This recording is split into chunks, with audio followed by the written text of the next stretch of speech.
காத்தான்குடிக்கு உங்களுடைய நண்பர்கள் அல்லது உறவினர்கள் வரப்போறாங்க அப்படின்னு சொன்னா உங்களுடைய சுற்றுலாவை கிழக்கு மாகாணத்தில் இருக்கிற மட்டக்களப்பு மாவட்டம் காத்தான்குடிக்கு நீங்க வரப்போறீங்க அப்படின்னு சொன்னா காத்தான்குடியில எந்தெந்த மாதிரி இடங்களை பார்க்கக்கூடிய இடங்கள் இருக்கு அப்படிங்கிறதுல முக்கியமான 5 இடங்களை பற்றி தான் இந்த வீடியோவில் சொல்ல போகிறோம். ஸோ இந்த வீடியோவை யாரும் உங்களோட ஃப்ரெண்ட்ஸோ அல்லது உங்களோட ரிலேஷனோ காத்தான்குடிக்கு ஒரு ட்ரிப் போறாங்க அப்படின்னு சொன்னா கட்டாயமா அவங்களுக்கு இந்த வீடியோவை ஷேர். காத்தான்குடி பூர்வீக நூதன சாலை, அதாவது இந்த பூர்வீக நூதன சாலை காத்தான்குடி பிரதான வீதியிலே அமைந்திருக்கிறது.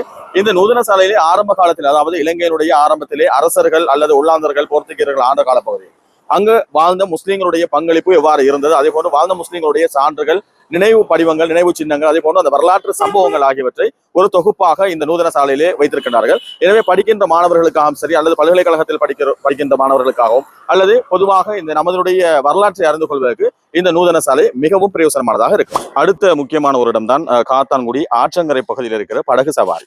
இது புதிதாக ஆரம்பிக்கப்பட்டிருக்கின்ற இந்த படகு சவாரி சேவை இந்த ஆற்றங்கரை பூங்காவிலே நீங்கள் சந்தோஷமாக உங்களுடைய நேரத்தை கழிக்கக்கூடியதாம். அதே போன்று இந்த படகினூடாக ஆற்றங்கரை அந்த நீரிலே ஒரு பகுதிக்கு சென்று நீங்கள் அழகாக அந்த சுற்றுலாவை நீங்கள் பிரயோசனம் உள்ளதாக்கான ஒரு வாய்ப்பையும் ஏற்படுத்தியிருக்கிறார். காத்தான்குடி நகரசபையால ஏற்பாடு செய்யப்பட்டிருக்கின்ற இந்த பாவிக்கரை படகு சேவை, இது உங்களுக்கு நீங்க ஃபெமிலியோட இந்த படகு சேவையில நீங்க போகலாம்.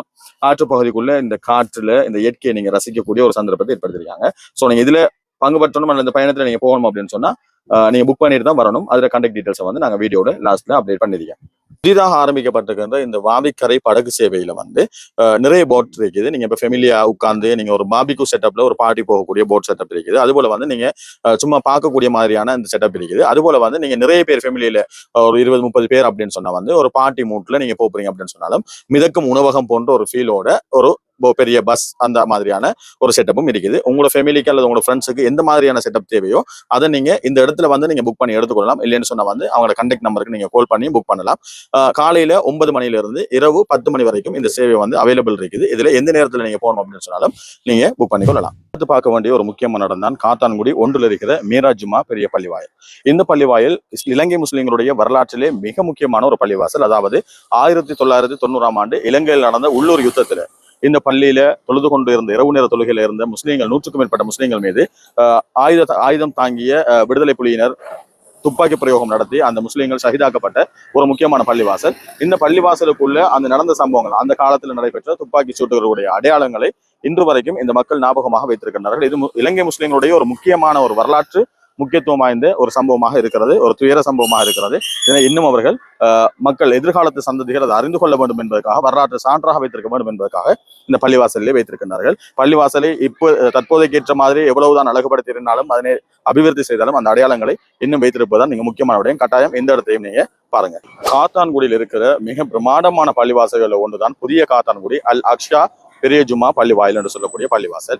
பலஸ்தீனில் இருக்கிற பள்ளிவாசலை கொடுத்த வடிவிலாக அமைக்கப்பட்டிருக்கின்ற இந்த பள்ளிவாசல்ல ஒரே நேரத்தில் அதிகமானவர்கள் தொழுகை நடத்தக்கூடிய ஏற்பாடு இந்த பள்ளிவாசல் இருக்கிறது. அதே போன்று இந்த பள்ளிவாசல் உள்பகுதியில வெளிநாடுகளில் உள்ள பாரம்பரிய அந்த வடிவமைப்புகளை கொண்டு இந்த பள்ளிவாசலுக்குள்ள வடிவமைக்கப்பட்டிருப்பதாக சொல்லப்படுகிறது. எனவே இந்த பள்ளிவாசலை கட்டாயமா வந்தீங்கன்னு சொன்னா பாருங்க.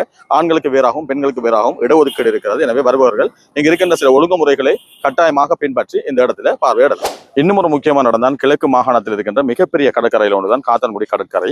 இந்த கடற்கரையில உள்ளூர்ல இருக்கின்ற மக்களா இருந்தாலும் சரி, அல்லது வெளியூர்ல இருந்து வருகின்ற மக்களா இருந்தாலும் சரி, தங்களுடைய நேரங்களை ஒரு பொழுதுபோக்குகளை கழிக்கக்கூடிய வகையில ஒரு சிறப்பான ஒரு அமைப்புல உள்ள கடற்கரை தான் இந்த கடற்கரை. விசாலமான கடற்கரை.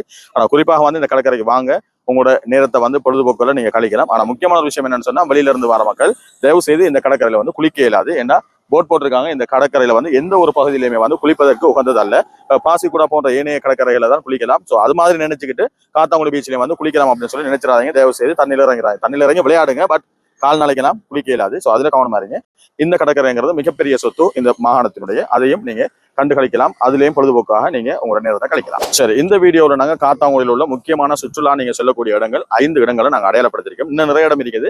பட் அதுல 5 இடங்களை மட்டும் தான் சொல்லியிருக்கோம். இந்த இடங்களுக்கு வாங்க, உங்களோட பொழுதுபோக்குகளை நீங்க சிறப்பாக கழிங்க. ஆனா முக்கியமான ஒரு விஷயம், இங்கு சொல்லப்படுகின்ற அந்த ஒழுக்கங்களை கடைப்பிடிங்க. ஒழுங்குகளை கடைப்பிடிங்க. என்னன்னா கடல்ல குளிக்க முடியாது. அதே போன்று பொது இடங்கள்ல குப்பைகளை போட்டு அசுத்தப்படுத்தாம அதையும் உரிய முறைப்படி போடுங்க. என்னென்ன நிபந்தனைகள், என்னென்ன ஒழுங்குமுறைகள் அங்கே காட்சிப்படுத்தப்படுகிறதோ அல்லது அங்க இருக்கிறவர்களால் சொல்லப்படுகிறதோ அதையும் பின்பற்றுங்க. கட்டாயம் இந்த வீடியோவை யார் சரி கிழக்கு மாகாணத்துக்கு காத்தான்குடிக்கு ட்ரிப் போகணும் அப்படின்னு சொல்லி பிளான் பண்ணியிருக்கிற உங்களோட நண்பர்களுக்கு அல்லது உங்களோட ஃபேமிலியில் உள்ளவங்களுக்கு இந்த வீடியோவை ஷேர் பண்ணுங்க.